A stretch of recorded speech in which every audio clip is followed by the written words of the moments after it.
Hello, hi guys! Magandang hapon sa inyong lahat.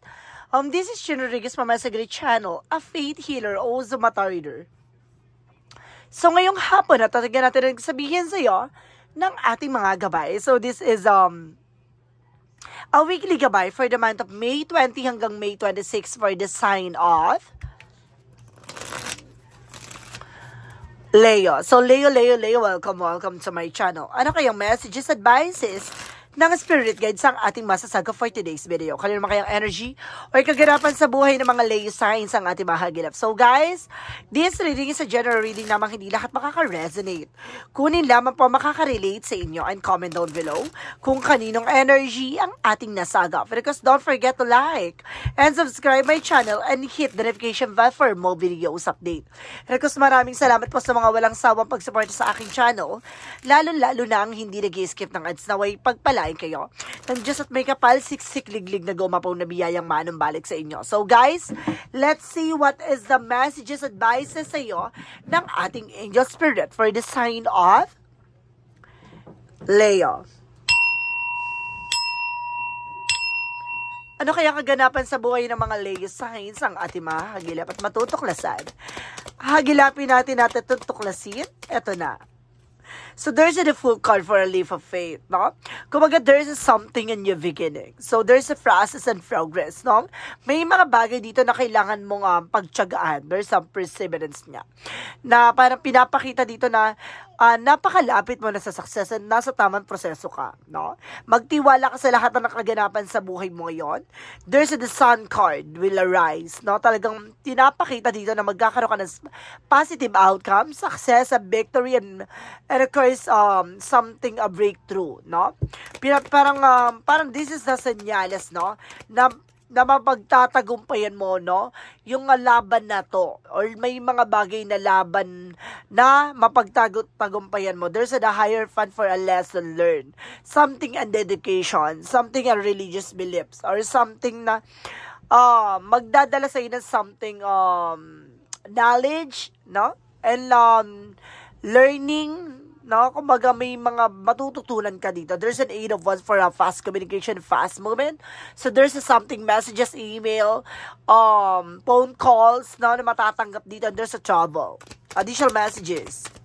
And because there's a 9 of Wands for the silence, no? And there's a slow and steady. May mga bagay dito na kailangan maging mahinahon ka, no?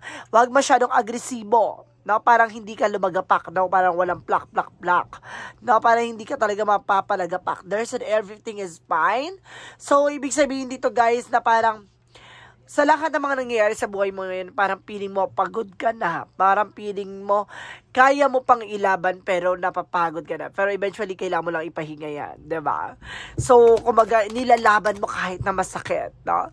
Kahit na mahirap. The full card represent the 2 of Pentacles. So, there's a balance. So, kailangan mo maging balance dito, no?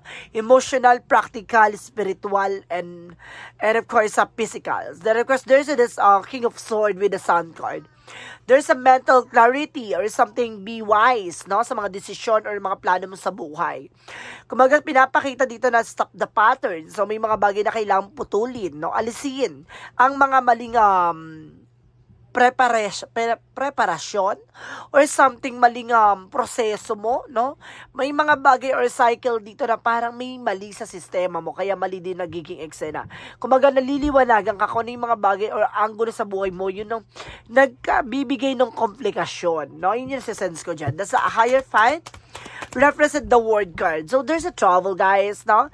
Kumaga, may pinapakita talaga dito na makakaalis ka. No, kung hinihintay ka ng alis, makakapangibang bansa ka, no, talaga. So, there's an 8 of Wands for a 9 of Pentacles, so there's a blossoming abundance. No, may paglago, may paglakas sa finances dito. Eventually, talagang dadami yung kliyente or dadami yung phone call, messages, email, boss dito. There's a 9 of Wands for 6 of Wands, no? Kumbaga, magtatagumpay ka, hindi naman yan madalian, no?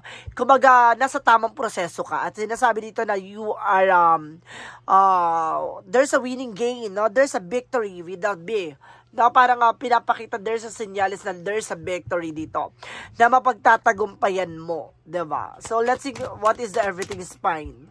So there's a Page of Pentacles. So mag-invest ka lang ng oras, panahon at ng mga bagay na matututunan mo, no? Kumaga ini-invest mo 'yan no? Kumaga hindi yan agad-agad maaagaw, no? Yung mga bagay na natutunan mo, hindi yan makukuha ni nino man dahil pinagdaanan mo yan nasa proseso at pagkakataon yung mga bagay na pinagdaanan mo na yan.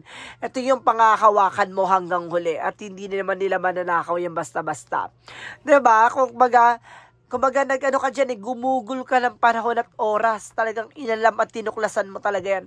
Kumbaga kahit na nahihirapan ka, no, yung mga pinagdaanan mo, hindi yan basta-basta. Pero sinasabi sa'yo dito, mag-invest ka lang dyan. There's something consequences hanggang sa huli. Diba? Kumbaga there's a paying off, hard work, no? So there's the full card in the Two of Pentacles, represent what? So there's the Eight of Cups. So there's a letting go, no? Kailangan mong waksiin, alisin yung negatibong pumapasok sa isipan mo. So let's see what is the Sun card in the King of Swords. And because there's the Knight of Cups with offer, no? There's a something proposal. There's something promotions, no? Because there's a something na parang there's a higher salary, something that there's an increasing salary. So let's see what is the higher friend because the word card. So there's the Three of Swords in reverse. So there's a recovery. Makaka-recover ka na dahil sa mga natutunan mo. No, marami kang pinagdaanan dyan sa ibang bansa or marami kang pinagdaanan dito sa bansa na to. Or either dito sa lugar mo, no? Kumaga sinasabi sa'yo dito na matuto ka na, no? Kumaga hindi man naman mauulit yung cycle na yan kung marunong ka matuto.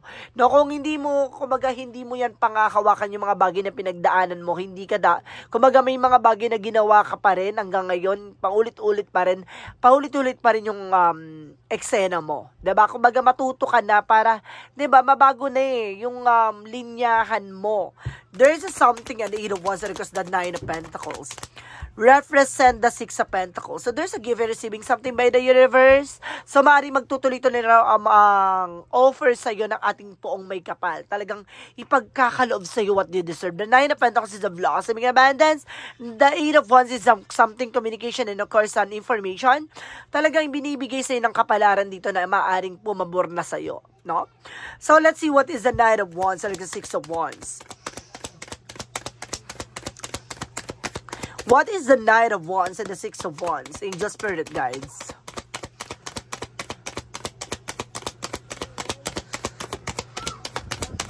What is the Knight of Wands and the Six of Wands? Angel Spirit. So there's an Eight of Pentacles, collaborations, focus, na being dedicated sa ginagawa mo. Na the more na yung passion na yan, yung mahal mo yung ginagawa mo, the more ka magsasucess daw. 'Di ba? Kumbaga mabagal man, no, yung pag-usad pero sigurado ka no, na kumbaga alam mo yung ginagawa mo, hindi yan basta-basta ora-orada, hindi yan padalos-dalos or something barubal, no? Kumbaga alam mo yung pinagdadaanan mo. Alam mo yung pagdadaanan mo na yan ay alam mo nga marami kang matututunan, 'di ba? Kumbaga the more na passion mo yan, the more na gusto mo yung ginagawa mo, the more yan kumbaga nagde-develop and nagkakaroon ka ng transformation to increase knowledge, no? To increase something information na magdadala sa iyo ng new beginning. So let's see what is the everything is fine in the Page of Pentacles. Represent the Seven of Pentacles. So there's a harvest time. At the end of the time, lahat ng mga bagay na pinaghirapan mo, no? Lahat ng mga bagay na yan matatamo mo. Di ba tulad ng sinabi ko kanina, etong bagay na nag-invest ka, lahat ng mga bagay na kahit na mahirap, kahit na ayaw mo na, no? Kahit bitaw ka na, pero nilalaman mo. Kasi alam mo na aanihin mo lahat ng mga bagay na yan. So let's see what is the outcome. Ang pinaka-outcome for you is the Queen of Wands by confidence, no? Independence. Now, the more na parang naniniwala ka sa sarili mo, the more na talagang yun ang susi sa tagumpay mo. There's a Nine of Cups with a wish fulfillment. Your desires into reality. So, kumaga, yung mga goals and plans mo, no? Iniisip mo lang yan pero ngayon, abot kamay mo ng malalasap. Additional messages with career. So, there's a Chariot card. So, talagang there's an action or something movement, di ba? Kumbaga, may pagkilos, may paggalaw. Kasi, kumbaga, nandun ka na sa proseso no? Kumbaga, ginagawa mo na yung, yung way mo. Para there's a level up, no? Level 1, level 2, level 3. Nandun ka na sa part ng level 2 o level 3, di ba? Kumbaga, natapos ka na something basic na information. Pero eventually, kumbaga, marami ka na pinagdaanan, pero marami ka pang matututunan. Malayo ka na, pero malayo pa. No, there's something information dito with the moon card for a truth reveal. There's a dream coming true. No, kumbaga ngayon tinutupad mo na yung mga pangarap mo or may mga bagay dito na matutuklasan mo na nagsisilbing balakid or nagsisilbing komplikasyon kaya hindi mo matupad yung mga hangarin mo, no? Additional messages about sa love life. So, there's a long-term success and long-term investment. Merong pang matagalan pagdating sa relationship, pero eventually, nagkakaroon ng 5 of Swords dahil din sa self-sabotage, no? Nawawalan ng respeto, nawawalan ng disiplina, no? Or something managed sa inyong dalawa. Kailangan sa relationship, being a balance. Now, there's a give and take. No? Hindi naman pwedeng take ng take, hindi naman pwedeng give ng give. Diba? There's something balance na kailangan, kung nagbibigay ka, kailangan tumatanggap ka rin. Kapag tumatanggap ka, kailangan nagbibigay ka rin. Ganon yan. There's a balance, no? In all aspects and all areas of your life. Ganon dapat, ha? Additional messages about sa health. Sa health mo naman, guys, there's the Queen of Pentacles. So, maging practical ka. Huwag mong ini-stress yung sarili mo sa mga bagay-bagay, no? And there's something Page of Swords. So, kailangan mong alamin, tuklasin. Hindi pwede yung, kumbaga, hindi mo inaalam, no? Dapat, kumbaga, alam mo na ganun naramdaman mo. Alamin mo kung ano yung bawal sa'yo. Alamin mo yung mga bagay na nagtitrigger dun sa sakit na yon. Diba, ganon? Iwasan mo na. Additional messages. So, because there's the 7 of Swords. See? Kasi nagsisinungaling ka sa sarili mo din diba? Kumbaga, alam mo ng bawal, diba? Kumbaga, nilalaban mo. Kinakain mo yung mga bawal. Yung mga bawal, kumbaga, sige pa rin kinain or iniinom mo pa rin yun. Kumbaga, kailangan mong umiwas. Hindi, kumbaga, kahit na magsinungaling ka sa ibang tao, sa sarili mo, nagsisinungaling ka pa rin. Diba? Kumbaga, sinasabi dito na parang, maging tapat ka, no? Maging totoo ka sa sarili mo. Kasi ikaw lang din ikaw lang din naman ang gagawa ng paraan para din sa ikabubuti mo, diba? Lalo-lalo na yung mga bawal, diba? Tapos kinakain mo. Tapos technically, pag masakit yung ganito, kumbaga, nag-trigger na yung sakit na yon, diba? Saka ka lang makakapag-isip na ganito, ganyan. Diba? Kung hanggat doon wala ka doon sa punto na, diba, nandun ka sa kalagayan na gusto mo mapuntahan, iwasan mo na hanggat maaga pa at gamutin na. Diba? So, let's see what is additional messages for magical fairy messages. For magical fairy messages, represent what? So, there's a practice. So, kailangan mo mag-practice, enhance your abilities and skills, diba? And there's something, new home. Magkakaroon ka ng bagong bahay dito. Or ba yung bagong bahay na pupuntahan ka or mamamasukan ka. Or either, yun nga, lilipat ka, no? May something din ako na sagap na ganong energy. There's something right directions, no? So, let's see what is the yin and yang oracle card. And there's a garden, no? Kumbaga, parang sinasabi dito na step out of your comfort zone. Kailangan mo kumawala sa comfort zone mo. Diba? Minsan natatakot ka na lang no? Yung natatakot na is kahibangan yun. Diba? Kumbaga, tinatakot mo na lang yung sarili mo or tinatakot mo yung mga tinatakot mo yung sarili mo na kaya hindi ka makaalis sa situation. Diba? Natatakot ka, nangangamba ka. There's something toxicities behind your self. No? At the same time, there's something Ace of Waters, Pisces, Cancer, Scorpio. May kinalaman ka sa Pisces, Cancer, Scorpio. And there's an empathy and breakthrough. Na magtatagumpay ka. Alisin mo yung ego and drama sa buhay mo, ha? May nasisense ako na ego and drama. Masyado kang, or either afraid. So, let's see what is additional messages for synchronicities. For synchronicities, let's see. And there's a spiritual guidance, no? Kailangan mo rin ng albularyo dito. Natutulungan ka, no? Para basagin ang anumang uri ng negativity sa'yo. Kailangan mo na, kung may malapit na albularyo dyan, may malapit na manggagamot na kayang bumasag ng negatibo, gawin mo na, ha? Na makakatulong sa'yo. And there is something persistence, no? Para walang pinagkaiba sa consistency. Diba? Kailangan, kumbaga, kung gusto mo yung ginagawa or fashion yung ginagawa mo, continue what you're doing. No? Hindi pwede sa una ka lang magaling. Tapos the rest, wala na, pagod na. Iwayo mo na. Diba? And of course, sinasabi dito, there's a bloom, no? Dito mamumukadkad, dito yayabong to mga bagay na pinaghirapan mo, no? Kumbaga parang nagtatanim ka lang ng ano yan, ng binhi or kahit ano man ng pananim, no? Parang ganun siya sa sarili mo. Nagtatanim ka ng education or something, information, knowledge, no? Kumbaga, darating yung araw na mamumukadkad yan. Darating yung araw na mag-harvest ka. Ganun siya, guys, diba?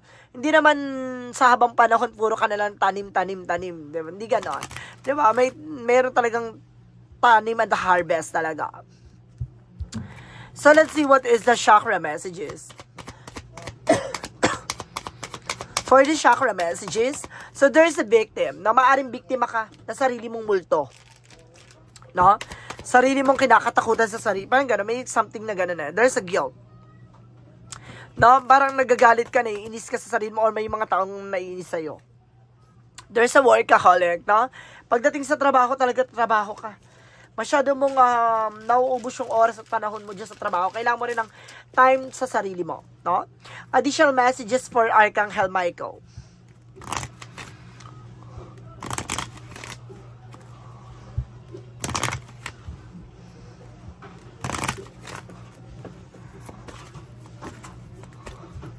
Angel Spirit, please give me information pa. Archangel Michael, give me information. There's an energy healing works. Naku, talagang kailangan mo ng healing dito. Kailangan mo talaga ng albularyo. May something na parang, kaya nagtitrigger din yung sakit mo dahil meron din sapaw. Na may sapaw ng gawa ng tao or gawa ng sumpa or gawa ng, di ba, negatibo. The first thing that you're asking is about trustworthy. Yung taong kinakausap mo ay maaari mapagkakatiwalaan mo. So, let's see what is the angel's answer. Angel's answer represent war.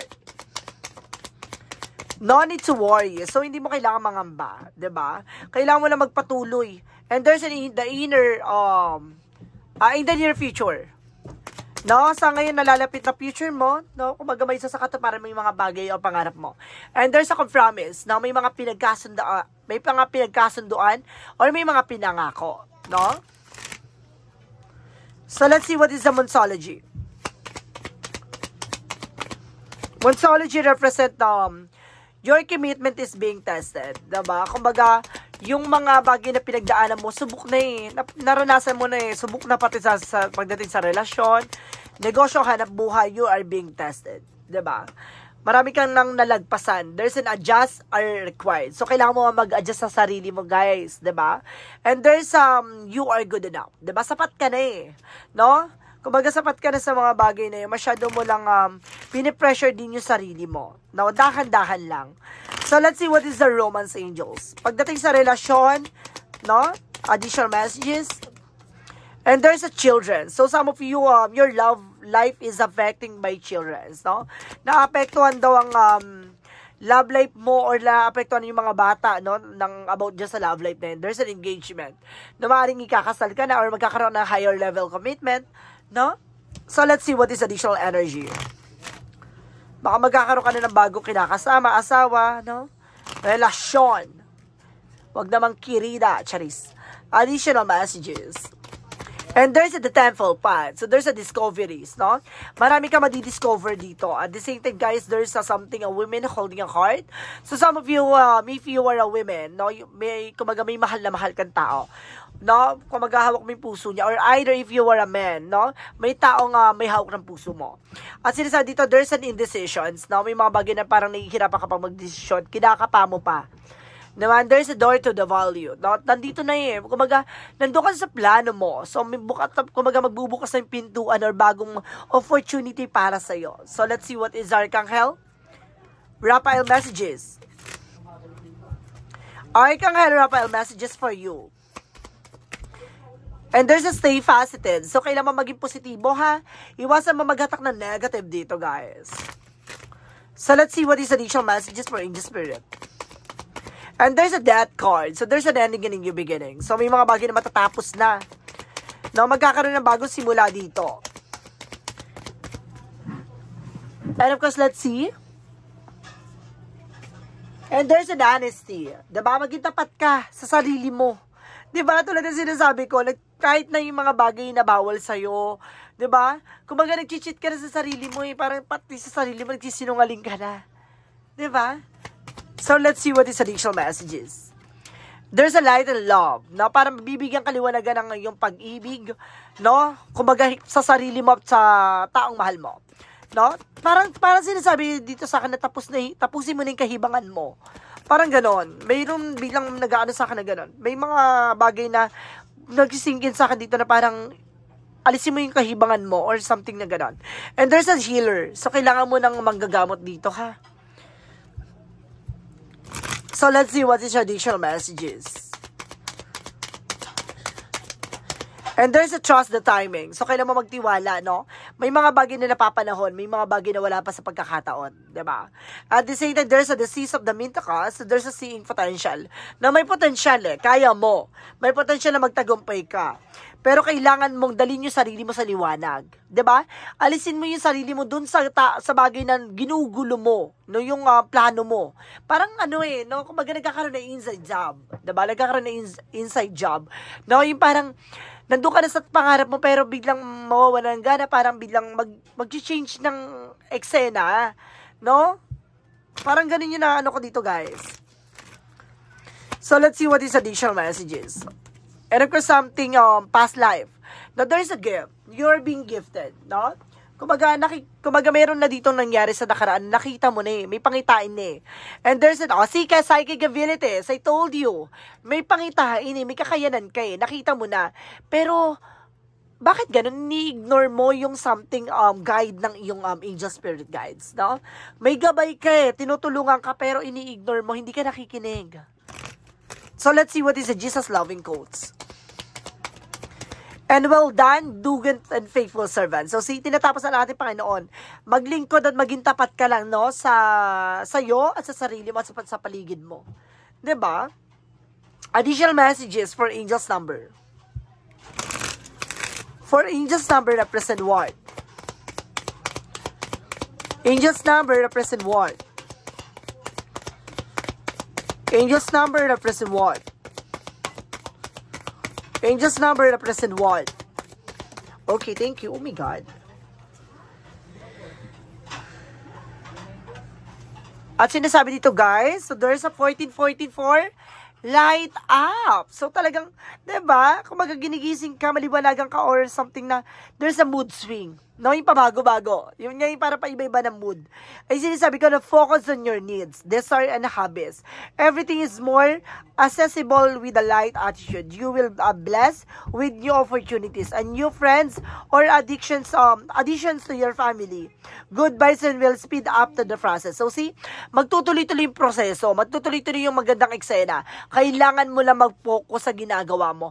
Kaya yung sinasabi ko kanina, parang ang ganda na ng ganap eh, no? Yung nandun ka na sa eksena, bilang magbabago. Yung may ganong kang, kailangan alisin mo yung ganong eksena mo, no? May something talaga, guys. Yun ngayon, there's a mood swing, no? Parang pabago-bago yung ganap mo eh. And there's sinasabi na messages of life is everything changes, no ba?